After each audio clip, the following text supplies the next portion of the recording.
শেখ হাসিনার পতন এবং পালিয়ে যাওয়ার পর প্রেসিডেন্ট শাহাবুদ্দিন চুপ্পুকে অপসারণের চেষ্টা হয়েছিল অল্প কিছুদিনের মধ্যেই। এই দাবি বিভিন্ন দিক থেকে এসেছিল।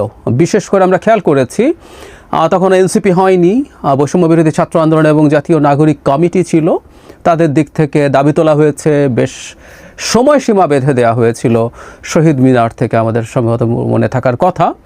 এবং এই একই দাবি আরও আগে থেকে করেছেন এবং পরেও কন্টিনিউ করে গেছেন জনাব পিনাকি ভট্টাচার্য, অত্যন্ত ইনফ্লুয়েন্সিয়াল অ্যাক্টিভিস্ট, আমরা এভাবেই বলবো, সবচেয়ে ইনফ্লুয়েন্সিয়াল এভাবে বলাই যায়। তিনি এই দাবি ক্রমাগত করে গেছেন, কিন্তু শেষ পর্যন্ত ওটা আর কার্যকর হয়ে ওঠেনি। বিএনপি প্রায় প্রকাশ্যে অবস্থান নিয়েছিল চুপ্পুকে অপসারণের বিরুদ্ধে।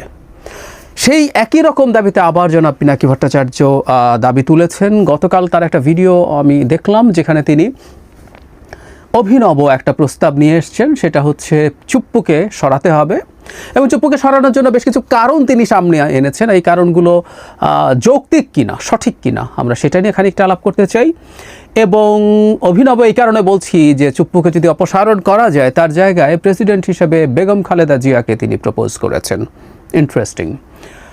কেন এই ধরনের প্রস্তাব আমাদের সামনে আসছে সেটা নিয়ে আলাপ করার জন্য এই ভিডিও।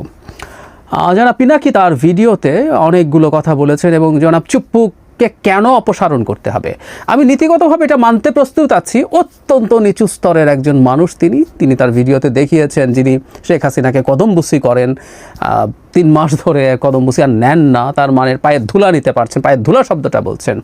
মানে প্রেসিডেন্ট হওয়ার পর একটা মানুষ এসব কথাবার্তা বলছেন, তিনি রাষ্ট্রের সর্বোচ্চ পদে, এত নিচু স্তরের মানুষ, এটা নিয়ে আমার কোনো রকম কোনো দ্বিধা নেই। এস আলমের কর্মচারী ছিলেন, রাইট। এবং জনাব পিনাকি এখানে আরেকটা হাইপোথেসিস এনেছেন, সেটা হচ্ছে মুজিব বাহিনীতে ছিলেন। এগুলোরও এক ধরনের, ছাত্রলীগ, মুজিব বাহিনী, এগুলোরও এক ধরনের হিস্ট্রি তিনি এনেছেন। আমি এগুলো সরিয়ে রাখছি, সব সরিয়েও বলছি কিছু হোক না হোক, অত্যন্ত নিচু স্তরের একজন মানুষ, এটা নিয়ে আমার কোনো দ্বিধা নেই। এবং শেখ হাসিনার প্রেসিডেন্ট হতে হলে নিচু স্তরের মানুষই হতে হবে, এটা নিয়ে আমরা কেউ দ্বিমত করব না। এবং এটাও সত্য, শেখ হাসিনার নিযুক্ত এই মানুষটা দেশের সর্বোচ্চ পদে রয়ে গেছেন, এটাও শোভন না, সব কিছু আমরা একমত।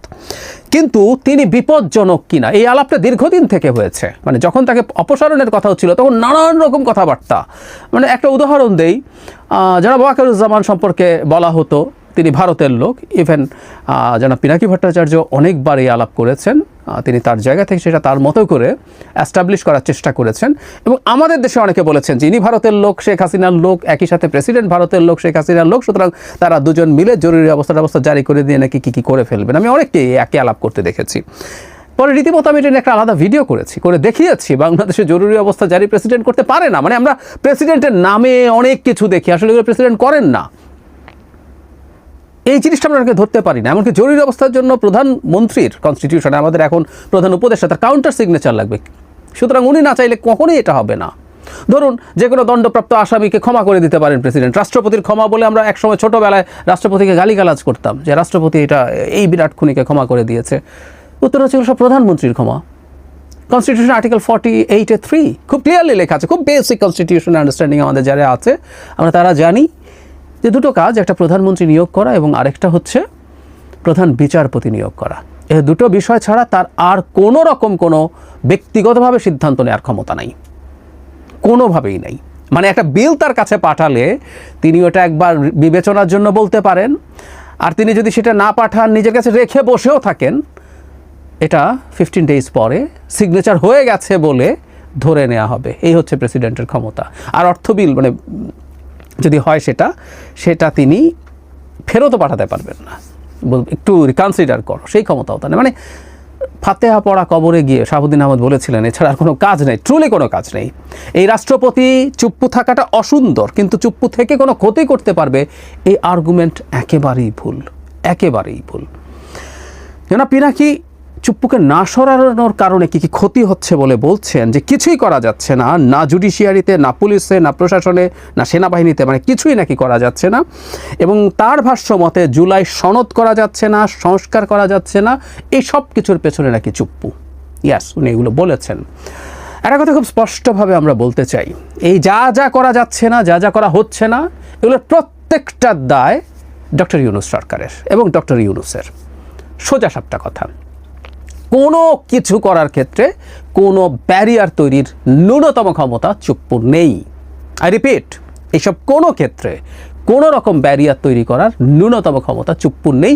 এবং এই চুপ্পুর আগেও ওর মেরুদণ্ড আগেই ছিল না, কিন্তু শেখ হাসিনার পালিয়ে যাওয়ার পর উনি এখন যে জায়গায় আছেন ওটা আর কিছু নাই, ওটার অবস্থা আরও খারাপ।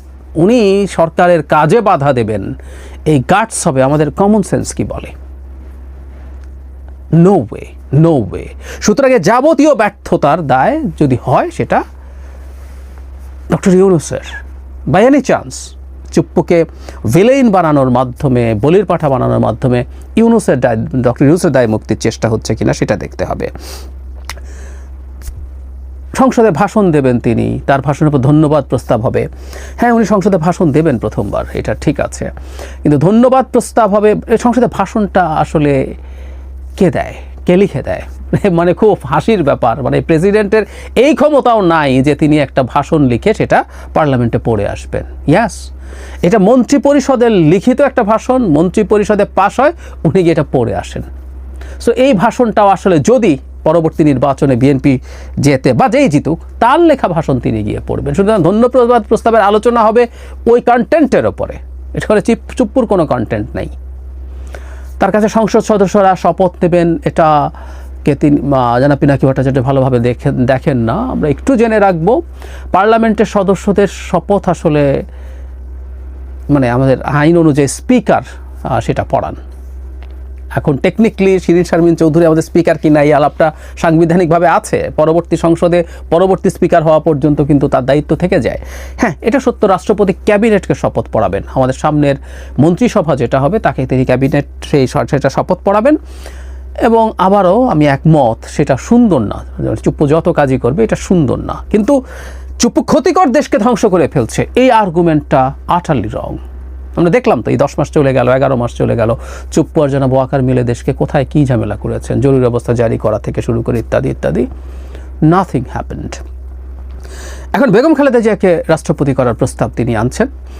বেগম খালেদা জিয়া রাষ্ট্রপতি হবেন, বাংলাদেশের প্রথম নারী রাষ্ট্রপতি, এটা আসলেই অসাধারণ ব্যাপার, কোনো সন্দেহ নেই। এবং তার মতো একজন ব্যক্তিত্ব যিনি বাংলাদেশের গণতান্ত্রিক লড়াইয়ে দীর্ঘ লড়াই করে গেছেন। আমি বেগম খালেদা জিয়ার ত্যাগ নিয়েও আলাদাভাবে কথা বলেছি, যিনি মারাত্মক জটিল রোগে আক্রান্ত হয়ে সরকারের সাথে কম্প্রোমাইজ করেননি, লড়াই করে গেছেন, জেলে থেকেছেন, তখনও কোনো রকমভাবে দলকে একটা পাতানো নির্বাচনে পার্টিসিপেট করানোর চেষ্টা থেকে দূরে ছিলেন। মানে ইনর্মাস সেই এরশাদের সময় থেকে, মানে আমি প্রায় বলি যে জিয়াউর রহমান তো আসলে রাজনীতিবিদ ছিলেন না, তিনি একজন রাষ্ট্রপতি ছিলেন, সেখানে থেকে একটা দল তৈরি করেছেন, সেখানেও তার বিরাট ক্রেডিট আছে। ক্ষমতায় থাকলেও এরশাদ তার দ্বিগুণ ক্ষমতায় থেকেও তার কাছাকাছিও কোনো দল তৈরি করতে পারেনি। কিন্তু বিএনপি ট্রুলি একটা রাজনৈতিক দল হয়ে উঠেছিল বেগম খালেদা জিয়ার হাত ধরে।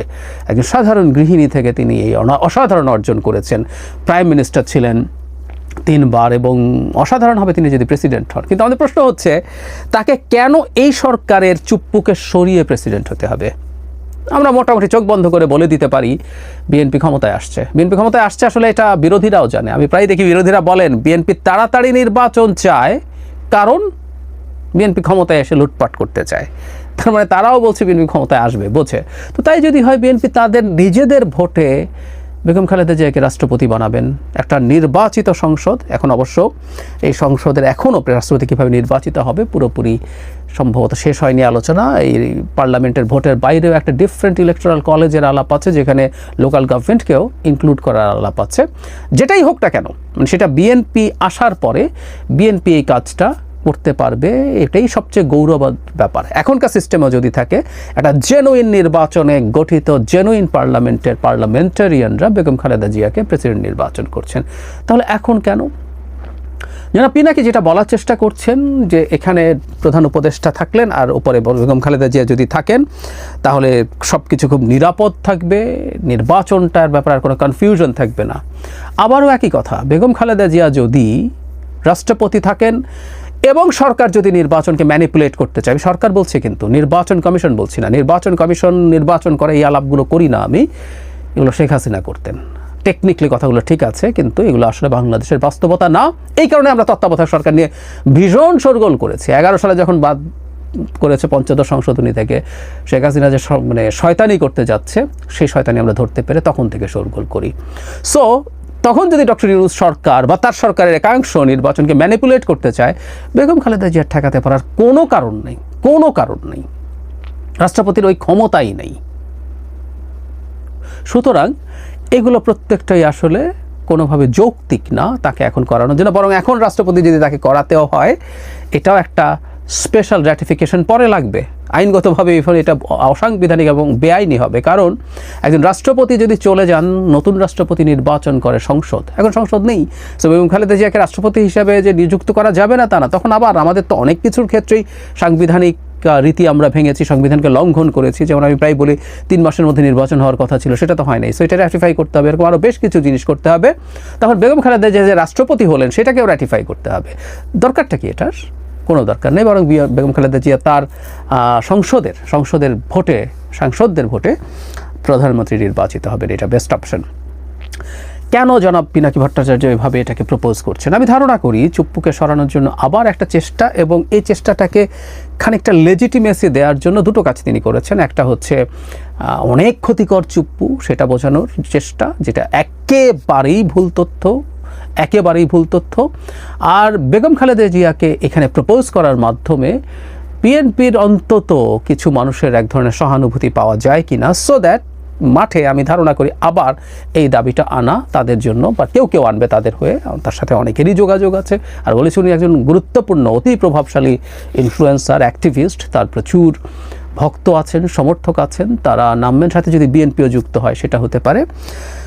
আর আরেকটা কারণ, এটা হওয়ার সম্ভাবনা আছে, আমরা সাম্প্রতিক সময়ে জনাব পিনাকি ভট্টাচার্যকে খুবই বিএনপির বিপরীতে অবস্থান নিতে দেখেছি নির্বাচনের প্রশ্নে। এটাও খুবই ইন্টারেস্টিং। তিনি নির্বাচনটাকে কম সময়ের মধ্যে চাওয়াটাকে এমনভাবে ন্যারেট করেছেন যে এটা ভারতীয় এজেন্ডা, এবং যারা এটা চাইবেন তারা ভারতের দালাল। ইনফ্যাক্ট আমি নিজেও নির্বাচন আর্লিতে ঠিক একই রকমভাবে ট্যাগড হয়েছি। তার অনেক ফলোয়ার্স, অনেক ভক্ত, তারা এটাকে খুবই ভালোভাবে নিয়ে যেখানে প্রয়োজন সেখানে ঠিক একইভাবে বলে গেছেন। আমরা তারপরে এটা ব্যক্তিগতভাবে আমার কাছে খুব ভালো লাগে যে তিনি অন্তত এখন এই যে নির্বাচন ফেব্রুয়ারিতে হওয়ার সম্ভাবনা আছে, তিনি একটা ভিডিওতে ফেব্রুয়ারিতে নির্বাচন হলে ভালো হবে বলছেন, যেটা আদতে তার আগের যে অবস্থান, এটাও খুবই দ্রুত নির্বাচন। তিনি তো চেয়েছিলেন যে 5 বছর সরকার থাকবে, সেটারও একটা ফর্মুলা তিনি দিয়েছিলেন, তাতে ভারতের আধিপত্যবাদ বা সব কিছুকে মোটামুটি সামলে পরবর্তী সরকার আসতে পারবে। কিন্তু তার জায়গায়ও এখন তিনি ফেব্রুয়ারিতে নির্বাচন অ্যাগ্রি করছেন, এবং সেটা এক অর্থে মানে বিএনপি যা চাইছে, ইভেন শুধু বিএনপি না, মানে এই নির্বাচনটা সেনাপ্রধান চেয়েছেন, তিনিও, এবং যারা চেয়েছে প্রত্যেকে তো আসলে দালাল হয়ে গিয়েছিল ভারতের। কিন্তু তিনি এখন এই ব্যাপারে অ্যাগ্রি করছেন আমরা ধারণা করি, এবং এই নির্বাচনটা ফেব্রুয়ারির দিকে তার সমর্থন আছে।